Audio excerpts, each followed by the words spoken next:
सब में व्यक्ति की गरिमा, राष्ट्र की एकता और अखंडता को सुनिश्चित कराने वाली बंधुता बढ़ाने के लिए दृढ़ संकल्पित होकर अपने इस संविधान सभा में आज दिनांक 26 नवंबर 1949 को एतद द्वारा इस संविधान को अंगीकृत, अधिनियमित और आत्मार्पित करते हैं। यह संविधान का प्रस्तावना करता है।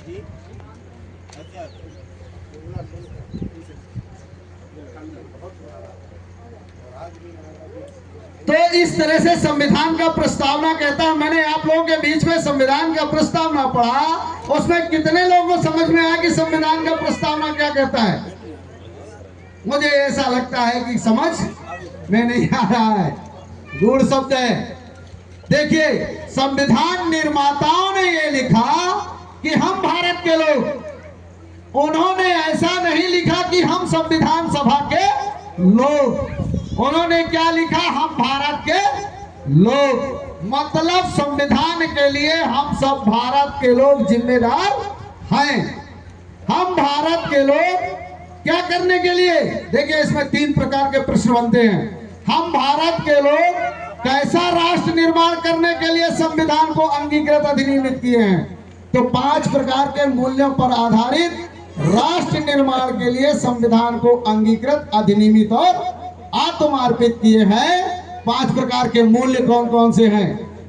संपूर्ण प्रभुत्व संपन्न, दूसरा है समाजवादी, तीसरा है धर्मनिरपेक्ष, चौथा है लोकतांत्रिक और 5वां है गणराज्य। 5 प्रकार के मूल्यों पर आधारित राष्ट्र निर्माण के लिए हम भारत के लोगों ने संविधान को अंगीकृत, अधिनियमित और आत्मार्पित किया है।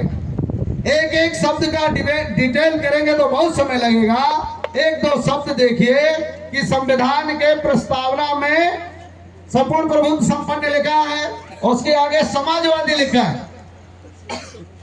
इस देश के, हमारे भारत के संविधान में समाजवादी शब्द लिखा हुआ है और उस समाजवादी का अर्थ होता है कि राष्ट्र के संपूर्ण आय और वितरण में, राष्ट्र के संपूर्ण आय और वितरण में राज्य का हस्तक्षेप या नियंत्रण होना चाहिए।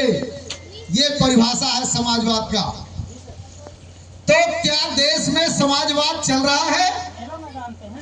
समाजवाद के उल्टा क्या चल गया?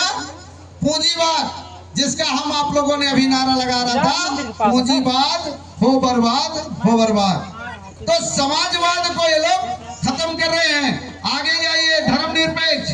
धर्मनिरपेक्ष का मतलब क्या है कि इस देश का हर नागरिक वह जिस धर्म पंथ की विचारधारा को मानना चाहे वह